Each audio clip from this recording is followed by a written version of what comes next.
자, 우리가 어떻게 천국 갈 수 있는가? 누가 천국에 갈 수 있는가? 이 니고데모는 유대인의 관원이었습니다. 70인, 사내들인 70인 공의회의 의원이었습니다. 굉장한 권력을 가지고 있죠. 또 니고데모는 부자였습니다. 그리고 10절에 보니까 니고데모는 이스라엘의 선생이다. 율법을 가르치는 선생이었습니다. 이 니고데모가 밤에 다른 사람 눈을 피해서 주님을 찾아왔어요. 이 당시에는 공개적으로 예수님께 찾아오면 출교를 당하고 왕따 당하고 그렇기 때문에 밤에 몰래 다른 사람의 눈을 피해서 주님께 나왔습니다. 왜 왔을까요? 또 대화의 주제가 무엇일까요? 오늘 본문에는 요한복음의 특징인 내가 진실로 진실로 네게 이르노니 라는 이 말씀이 두 번이나 나옵니다. 요한복음에는 내가 진실로 진실로 네게 이르노니 이 말씀이 무려 25번 나와요. 25번. 중요한 진리를 말씀하실 때에 또 주의를 환기시킬 때에 주님이 진실로 진실로 네게 이르노니 꼭 이 말씀을 하시고 요점을 말씀하신 걸 보게 돼요. 자, 오늘 요한복음 3장 3절 한번 읽어볼까요? 시작. 예수께서 대답하여 이르시되 진실로 진실로 네게 이르노니 사람이 거듭나지 아니하면 하나님의 나라를 볼 수 없느니라. 아멘. 사람이 다시 태어나지 아니하면, 거듭나지 아니하면 하나님의 나라를 볼 수 없다. 영의 세계를 알 수 없다는 거예요. 예. 이 신학적인 용어로는 중생, 영어로는 born again 그러는데 다시 태어나는 거예요. 그때 니고데모가 내가 지금 나이가 몇 살인데 이 다 늙어가서 죽어가는 내가 어떻게 어머니 뱃속에 다시 들어갔다 나올 수 있겠습니까? 이해가 안 되죠? 예. 그때 주님이 5절에 다시 말씀합니다. 5절 읽어볼까요? 시작. 예수께서 대답하시되 진실로 진실로 네게 이르노니 사람이 물과 성령으로 나지 아니하면 하나님의 나라에 들어갈 수 없느니라. 아멘. 자, 3절 말씀과 5절 말씀의 공통점이 뭐냐? 거듭나지 아니하면. 5절에서는 물과 성령으로 다시 태어나지 아니하면. 그 다음에 하나님 나라, 이 공통적인 단어가 3절과 5절에 같이 나오고 있어요. 거듭나지 아니하면 3절에서는 하나님 나라를 볼 수가 없고 5절에서는 거듭나지 아니하면 하나님 나라에 들어갈 수가 없다. 들어갈 수가 없다. 다시 쉽게 말하면 뭐예요? 물과 성령으로 거듭나지 아니하면 천국에 들어갈 수 없다. 아무리 오래 교회 다녀도 예. 다시 태어나야 된다. 영적으로 거듭나야 된다. 예. 자, 그래서 이 두 주제가 지금 거론되고 있어요. 거듭나지 아니하면, 그 다음에 하나님의 나라. 이 두 주제 중에 어느 것이 더 핵심일까요? 바로 하나님의 나라입니다. 오늘 이 요한복음 3장의 핵심 키워드는 하나님의 나라예요. 자, 요한복음 2장 23절 한번 볼까요? 시작. 6월절에 예수께서 예루살렘에 계시니 많은 사람이 그의 행하시는 표적을 보고 그의 이름을 믿었으나. 아멘. 6월절에 예수님께서 예루살렘에 계실 때 많은 사람이 주님이 행하시는 표적을 보고 그의 이름을 믿었다. 죽은 자를 살리고 소경의 눈을 여시고 앉은 병인을 걷게 하시고 이런 거를 보고 이분이 정말 메시아가 아닐까. 그리고 표적을 보고 믿었다는, 표적을 보고. 근데 24절 25절에 보면 읽어볼게요. 시작. 예수는 그의 몸을 그들에게 의탁하지 아니하셨으니 이는 친히 모든 사람을 아시며 또 사람에 대하여 누구의 증언도 받으실 필요가 없었으니 이는 그가 친히 사람의 속에 있는 것들을 아셨습니다. 아멘. 근데 주님은 표적을 보고 주님을 따라오는 사람을 믿지 않았다는 거죠. 그 몸을 그들에게 의탁하지 않았다. 예수님은 그들의 믿음을 인정하지 않았다는 거죠. 왜냐? 표적을 보고 주님 따라오는 사람은 감성적인 믿음이고 일시적인 믿음이기 때문에 그 믿음은 믿을 수가 없어요. 신뢰할 수가 없어요. 자, 이 이야기 이후에 이제 3장 1절에 니고데모 이야기가 나오죠. 근데 니고데모도 뭘 보고 주님을 찾아왔느냐? 2절에 보니까 2절 3장 2절 읽어봅시다. 시작. 그가 밤에 예수께 와서 이르되 랍비여 우리가 당신은 하나님께로부터 오신 선생인 줄을 아나이다. 하나님이 함께하지 아니하시면 당신이 행하는 이 표적을 아무도 할 수 없음이니이다. 아멘. 이 니고데모는 산헤드린 공론이었습니다. 산헤드린 공론의 거의 대다수가 예수님을 하나님의 아들로 인정하지 않았습니다. 이단의 교수로 정죄했습니다. 그런데 니고데모는 가만히 보니까 저분이 지금까지 나타난 선지자하고는 달라요. 그냥 도저히 인간으로 태어나서는 할 수 없는 일들을 저분이 하시는 거예요. 그래서 밤중에 몰래 사람 눈을 피해서 주님께 찾아가서 랍비여, 선생님, 내가 보니까 당신은 하나님께로부터 오신 선생인 것 같습니다. 주님이라고 부르지 않습니다. 하나의 선생, 하나님이 보내신 선생인 것 같습니다. 왜? 하나님이 함께하지 아니하시면 당신이 행하신 이 표적을 아무도 할 수 없습니다. 그러니까 니고데모도 결국은 뭘 보고 예수님을 찾아온 거예요? 표적을 보고. 표적을 보고 이분이 정말로 우리가 기다리던 그 메시아가 아닌가 해서 확인하려고 찾아온 거예요. 그때 주님이 3절에 말씀합니다.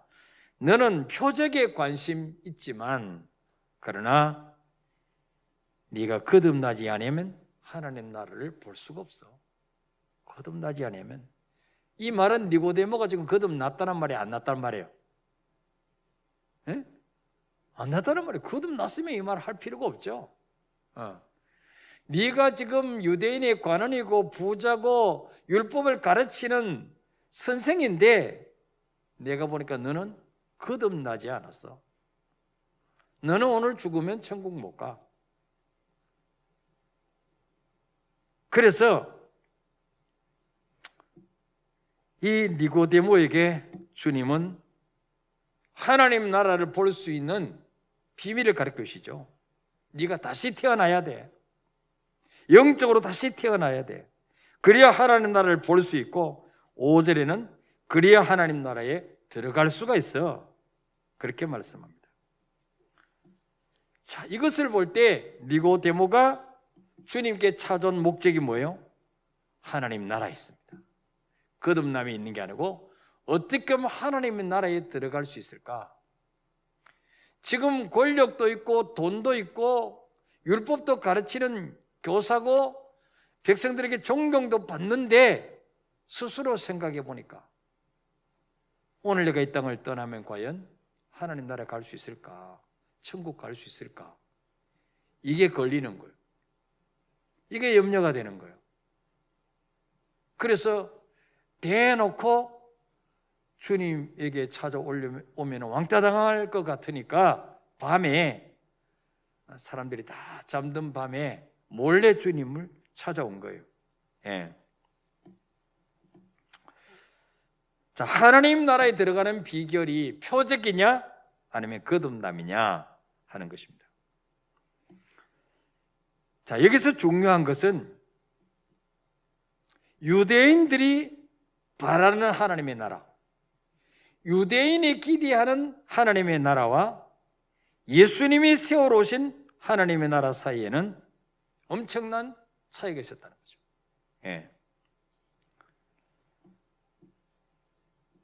요한복음 18장 36절에 보니까 예수님을 빌라도가 신문을 했어요. 네가 정말 이스라엘의 왕이냐? 그렇게 물었습니다. 그런데 주님이 뭐라고 대답하셨냐? 내 나라는 이 세상에 속한 것이 아니니라. 만일 내 나라가 이 세상에 속한 것이었다면 내 종들이 싸워 나로 유대인들에게 넘겨지지 않게 하였으리라. 이제 내 나라는 여기에 속한 것이 아니니라. 자, 주님의 나라. 주님은 이 땅에 왕노로 하려고 오신 게 아니에요. 로마의 식민지에서 허덕이는 가난과 이 빈곤에 차있는 이스라엘 백성을 정치적으로 해방시키고 사회개혁을 하고 이 땅에 사는 동안에 물질로 부유함을 주려고 오신 분이 아니에요. 우리 주님은 죄에 빠진 인생을 마귀 손에서 건져내셔서 하나님의 나라, 천국으로 인도하려고 오신 분이에요. 그래서 주님은 말씀해요. 내 나라는 이 세상에 속한 것이 아니다.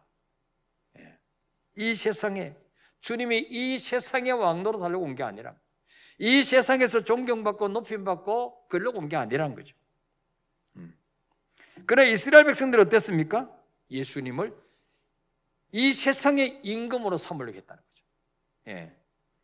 오병이어의 기적을 베풀고 나니까 그 광야에서 한 소년이 자기가 먹으려고 가져온 그 도시락, 거기에 보리떡 5개,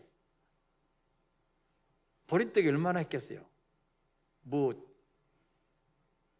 보리떡이 그냥 피자만 했겠어요? 그런 게 5개 같으면 모르는데 조그만 거예요. 그 소년이 먹을 거니까 얼마나 작겠어요? 만두보다도 작겠죠. 그 다음에 물고기 2마리. 그 물고기 1마리가 참치만한 것 같아 몰라도 조그만 피레미 같은 송사리 같은 그런 물고기. 근데 이걸 가지고 주님이 축사하시고 떼어주라 그러니까 남자 장정만 5,000명 먹고 12바구니 남으니까 군중들이 흥분하기 시작한 거예요. 야, 이분을 왕으로 세우면 식량 문제 해결되겠구나. 이분을 왕으로 세우면 로마 식민지에서 우리나라를 해방시킬 수 있겠다. 그래서 예수님을 왕으로 초대하자. 이런 분위기가 일어났어요. 제자들은 굉장히 우쭐했죠. 이야, 드디어 지금까지 따라다니는 보람이 있구나. 주님 왕 되면 나는 총리, 너는 내무부 장관, 한 자리 할 수 있다고 생각해요. 근데 예수님은 어떻게 했어요? 도망갔어요. 자, 요한복음 6장 15절 볼까요? 시작. 그러므로 예수께서 그들이 와서 자기를 억지로 붙들어 임금으로 삼으려는 줄 아시고 다시 혼자 산으로 떠나가시니라. 아멘. 주님은 제자들, 이 들떠있는 제자들에게 빨리 너희들은 배를 타고 바다 건너편으로 가라. 그리고 주님은 산에 혼자 기도하러 가신 거예요. 기도하러. 네. 자, 그러니까 이스라엘 백성들이 기대하는 하나님의 나라는 바로 뭐냐? 예수님을 정치적인 메시아로, 정치적인 구세주로 기대한 거예요.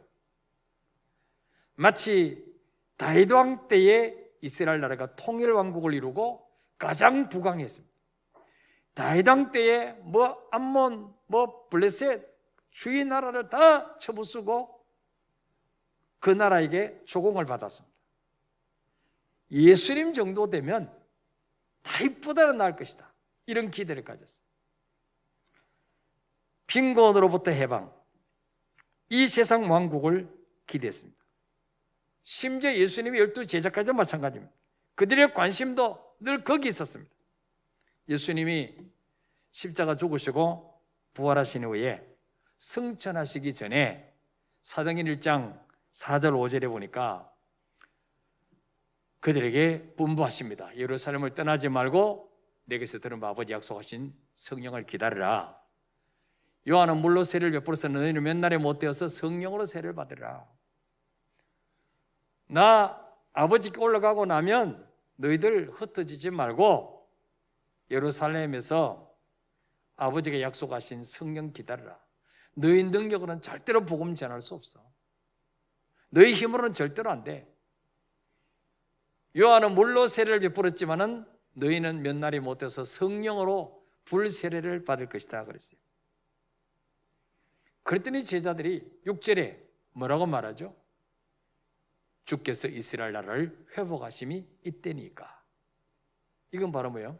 정치적인 회복이에요. 주님, 이때 우리나라가 로마에서 해방됩니까? 주님이 드디어 왕으로 등극하시는 때입니까? 이렇게 물었어요. 보세요. 3년 동안 따라다니고 그렇게 이야기를 해도 이게 그냥 막혀가지고 못 알아듣는 거예요. 왜 그렇습니까? 그들의 관심은 오로지 거기 있었기 때문에. 이 땅에서 어떻게 하면 잘 먹고 잘 살까? 어떻게 하면 주님 따라다니다가 이 땅에서 좀 덕 좀 볼까? 이 땅에서 좀 출세할까? 여기에 모든 관심이 있어요. 그래서 주님이 이스라엘 나라를 로마 식민지에서 해방시키시고 잘 사는 나라로 만들 때가 바로 이때입니까? 그랬어요. 그때 주님 뭐라 말씀하셨죠? 자, 7절 8절 봅시다. 시작. 이르시되 때와 시기는 아버지께서 자기의 권한에 두셨으니 너희가 알 바가 아니요 오직 성령이 너희에게 임하시면 너희가 권능을 받고 예루살렘과 온 유대와 사마리아와 땅끝까지 이르러 네 증인이 되리라 하시니라. 아멘. 주님 말씀이었습니다. 이스라엘 나라를 로마에서 언제 해방시킬지, 언제 이 나라를 부강하게 만들지는 아버지 권한에 있다. 아버지 손에 있다. 그건 너희는 거기 신경 쓰지 마. 너희는 너희 할 일만 해. 너희 할 일만. 너희 할 일이 뭐예요? 성령 받고 예루살렘, 온 유대, 사마리아 땅끝까지 복음 전하는 증인이 되라. 이것만 하면 뭐예요? 이스라엘 나라를 로마에서 해방시키고 잘 사는 나라 만들고 복을 주시고 이거는 하나님이 준비해 놓으셨다는 거예요. 그러니까 지금 이스라엘 나라가 하나님의 선택받은 민족인데 왜 구약 때는 바벨론의 포로로 끌려갔고 왜 신약 때는 세계 최대 강대국인 로마의 식민지가 되어 있냐? 그들이 사명을 감당하지 못해서 그래요. 하나님이 이스라엘 나라를 제사장 국가로 세웠잖아요. 하나님이 선택하셨어요. 그들이 백성의 수요가 많아서 그런 게 아니고 땅이 넓어서 그런 게 아니에요. 오직 하나님이 그들을 사랑하시기 때문에 또 그들의 조상 아브라함과 맺은 약속을 지키려고 하는 이스라엘 백성들을 선민으로 선택하셨어요. 그런데 이스라엘 백성들이 다른 나라에 하나님의 살아계심을 보여줘야 되는데 자기들이 먼저 말씀대로 순종하고 하나님의 복을 받아서 봐라, 우리나라 땅덩어리도 이렇게 작고 기후도 나쁘고 땅도 이렇게 박토고 모래사장인데 하나님 복을 주시니까 이렇게 잘 사는 거 봐라. 너도 하나님 믿어야 돼. 이 사명 감당해야 되는데 이건 안 하고 말씀대로 순종도 안 하고 그러니까 하나님이 뭐예요? 구약 때는 세계 최대 강대국인 바벨론의 포로로 끌려가서 거기서 하나님 살아계심을 증거하게 만드는 거예요.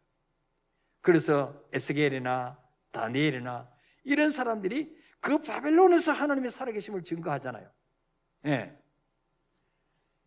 신약 시대는 이 일을 감당하지 않을까 세계 최대 강대국인 모든 길은 로마로 통하는 로마의 식민지가 되게 하셔서 결국 이 바울하고 이런 사람들이 로마까지 가서 복음을 전하잖아요. 진작 이거 잘했으면 식민지 만들 필요 없어요. 사로잡혀 갈 필요가 없죠. 지금도 우리에게 마찬가지예요. 제자들처럼 주님 언제 내 집 주실랍니까? 언제 좀 돈 걱정 안 하고 좀 살게 하실랍니까? 그거는 너희가 알 바가 아니요 아버지께서 자기 권한에 두셨으니 오직 너희는 뭐만 하면 된다고요? 복음의 증인되는 사명만 감당하면 된다는 거예요. 그럼 나머지는 내가 다 준다는 거예요. 복음 전에 필요한 건강, 물질 내가 다 준다는 거예요. 우리를 부르신 그 부름의 목적에 따라 우리가 살기만 하면 물질 쫓아가지 않아도 주님이 물질이 따라붙게 해주신다는 거예요. 믿습니까 여러분? 예. 그렇게 지금 예수님이 이 땅에 오신 하나님의 나라, 세우려고 하셨던 하나님의 나라와 이스라엘 백성들이 기대했던 하나님의 나라는 너무나 다르다는 거예요. 그러니까 왜 이스라엘 백성들이, 왜 제사장들이, 지도자들이 예수님을 십자가 못 박아 죽이자고 했느냐? 정치적인 메시아로 믿었는데 로마에서 해방시킬 생각을 하지 않고 졸개를 데리고 다니면서 막 기적이나 베풀고 막 사람들 자기만 따라다니면서 환호하게 만들고 이러니까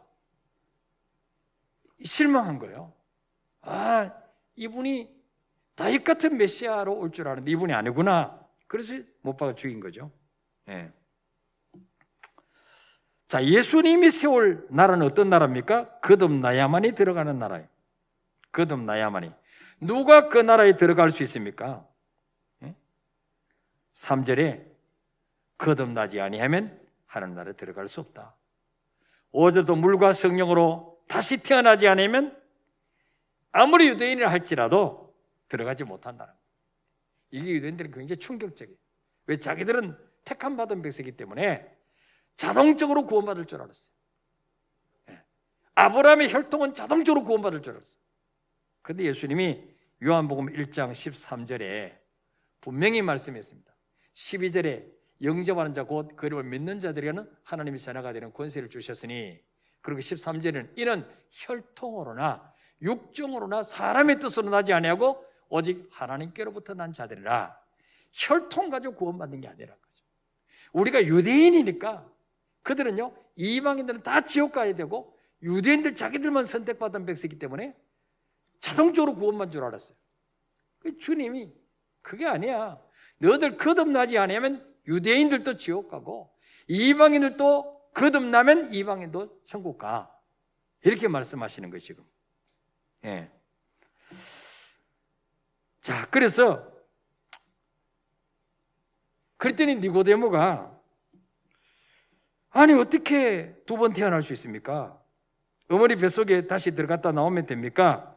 그때 주님이 6절에 육으로 난 것은 육이요 영으로 난 것은 영이니 내가 네가 거듭나야 하겠다는 말을 놀랍게 여기지 말라. 육적으로 100번 다시 태어나도 여전히 마귀 자손이에요. 그래서 성령으로 거듭나야 됩니다. 예. 근데 9절에 니고데모가 말합니다. 어찌 그러한 일이 있을 수 있습니까? 어떻게 거듭날 수 있습니까? 사람이 이미 태어났는데 어떻게 다시 영적으로 거듭날 수 있습니까? 그럴 때 주님이 3장 14절 15절에 말씀합니다.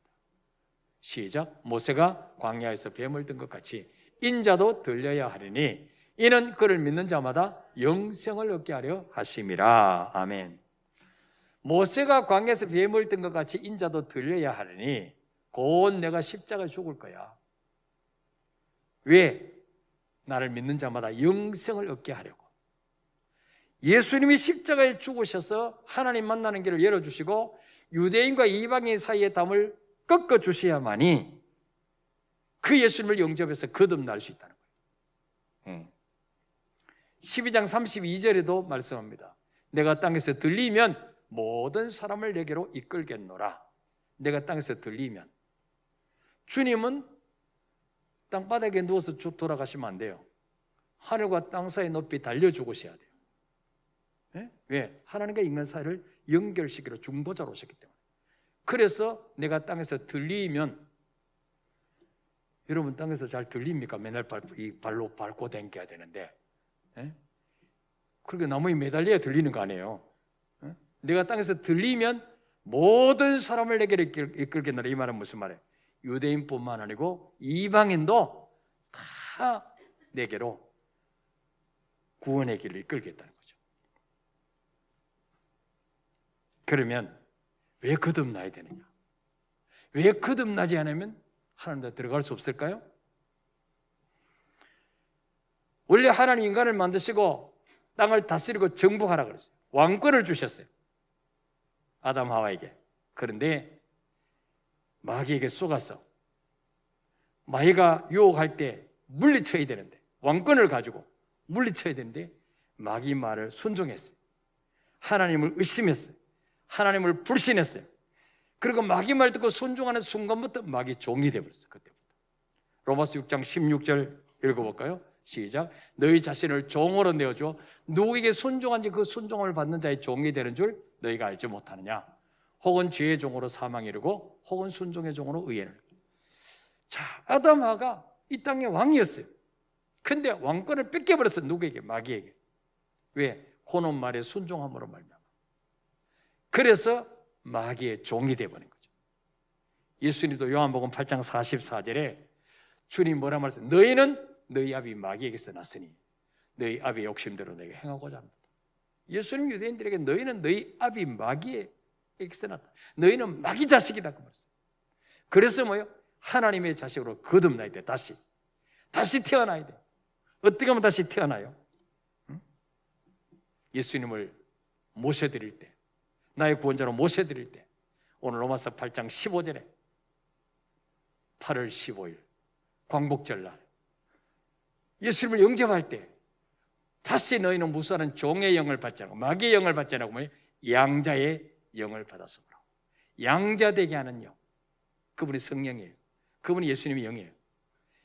예수님을 영접할 때 양자 되게 하는 영을 받기 때문에, 그분이 성령으로 내 안에 오시기 때문에 그때부터 우리가 하나님을 아빠, 아버지라 부르게 된다. 이게 거듭나는 거예요. 이게 중생이에요. 이렇게 돼야 하나님에 들어갈 수 있다는 거예요. 믿습니까 여러분? 네. 양자 되게 하는 영. 그래서 반드시 우리가 거듭나야, 육으로는 100번 태어나보자 여전히 마귀의 종이에요. 영으로 다시 태어나야 된다. 그래서 예수님을 나의 구원자로 모셔드리고, 그럴 때 양자 되게 하는 영이 내 안에 들어오실 때 감히 하나님을 아빠, 아빠라고 부르게 된다. 하나님의 자녀의 권세를 얻게 되는 거죠. 예. 자, 우리 찬송가 151장 우리 하고 기도하겠습니다.